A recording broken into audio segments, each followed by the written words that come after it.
Hello, good morning everyone. I am Brijesh Mishra, PGT Biology.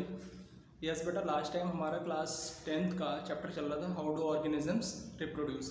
तो how do organisms reproduce में जो हमारा topic चल रहा था उस टॉपिक का नाम था modes of reproduction used by single organism. जो इसका फर्स्ट जो वे है, तरीका है, वो हमने समझ लिया था अच्छे से।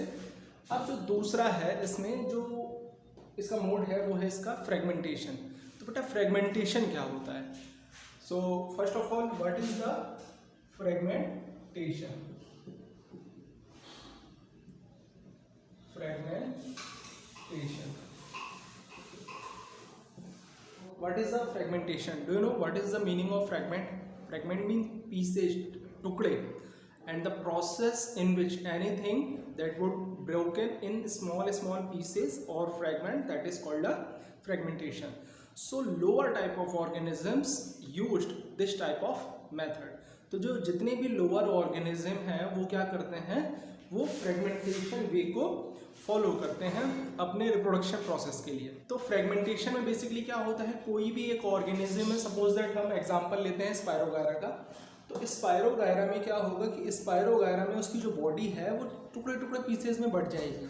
जैसे आपने देखा होगा कि यहाँ पर और ये यहाँ पर दोनों के जो बीच में जो अलग अलग लाइनिंग है, तो वहाँ से वो टूट जाएंगे और टूटने के बाद क्या होता है, वो अलग अलग हिस्सों में बढ़ जाते हैं। और फिर हर एक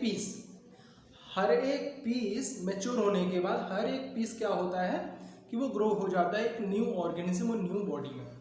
ठीक है, अब बात ये होती है कि वो पीसेस में बढ़ते कैसे हैं। तो इनके पीसेस में बढ़ने का सबसे बड़ा तरीका ये है कि जब ये मैच्योर हो जाते हैं तो फिर ये छोटे छोटे पीसेस में टूट जाते हैं और फिर हर एक पीस एक नए ऑर्गेनिज्म में डेवलप हो जाता है, ग्रो हो जाता है।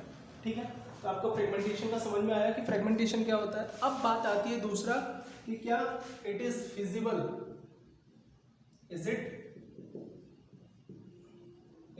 Feasible in higher multicellular organism? क्या ये हायर मल्टीसेलुलर ऑर्गेनिज्म में फिजिबल है? So no, it's not, because वहां पर आप देखेंगे कि बॉडी ऑर्गेनाइजेशन किस तरह से होता है। सेल से टिश्यू के बाद ऑर्गन सिस्टम और फिर उसके बाद फाइनली बॉडी बनती है। तो वहाँ पर लोअर ऑर्गेनिज्म की तरह नंबर ऑफ सेल बहुत कम नहीं है, ताकि उनको ऑर्गेनाइज करना और कम सेल में ही उनको सब चीज़ें करनी होती हैं। तो वो चीज़ें लोअर ऑर्गेनिज्म में पॉसिबल है, लेकिन आपके जो हायर ऑर्गेनिज्म है उनमें पॉसिबल नहीं है। तो हायर ऑर्गेनिज्म में पॉसिबल इसलिए नहीं है क्योंकि उनमें बिलियंस और ट्रिलियंस ऑफ सेल्स होते हैं।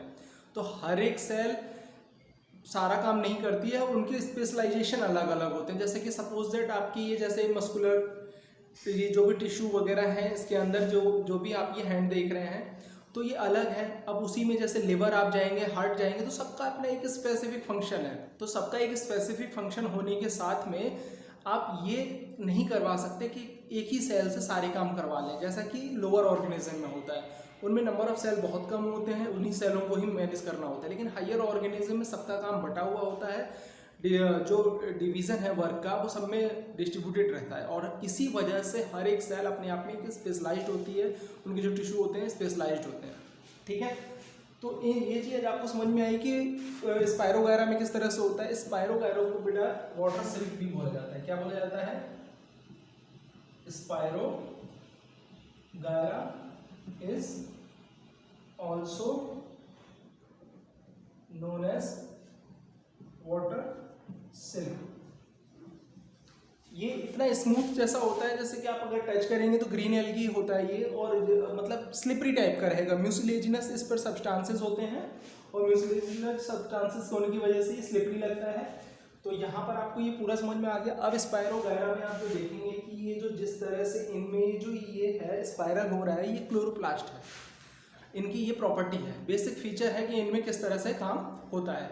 अब इसी क्लोरोप्लास्ट पर आप देखेंगे कि पायरिनोइड भी है, जो छोटे छोटे से बटन है वहाँ पर मेंशन है, तो वो क्या है?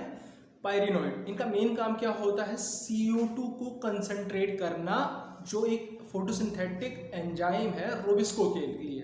तो रोबिस्को क्या होता है? राइबोलोज 1,5 बिसफॉस्फेट कार्बोक्सिलेज ऑक्सीजनेज। ये एक फोटोसिंथेटिक एंजाइम है और इसकी प्रेजेंस में फोटोसिंथेसिस प्रोसेस पॉसिबल होती है। तो ये इसके बारे में आपने समझा पूरा डिटेल में कि स्पायरो वगैरह कैसा होता है।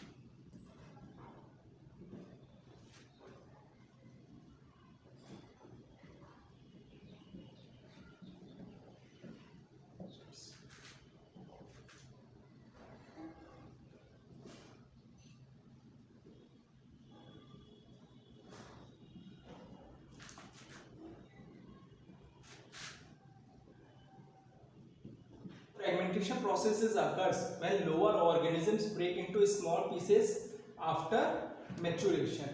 यानी कि जो लोअर ऑर्गेनिजम्स हैं मैचुरेशन के बाद छोटे छोटे पीसेस में टूट जाते हैं, तब ये पॉसिबल होता है। एंड इसी में ऐड कर रहा हूं मैं, एंड आफ्टर दैट each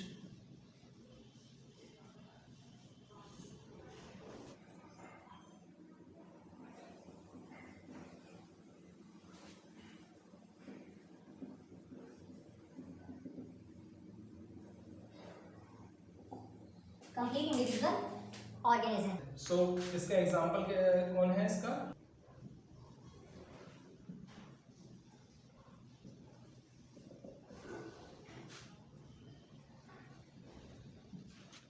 स्पायरोगाइटा। तो ये आपको समझ में आ गया बच्चों, ठीक है। तो ये फ्रेगमेंटेशन प्रोसेस पूरा हुआ और जो अगला वीडियो आएगा वो अगले मोड पर आएगा।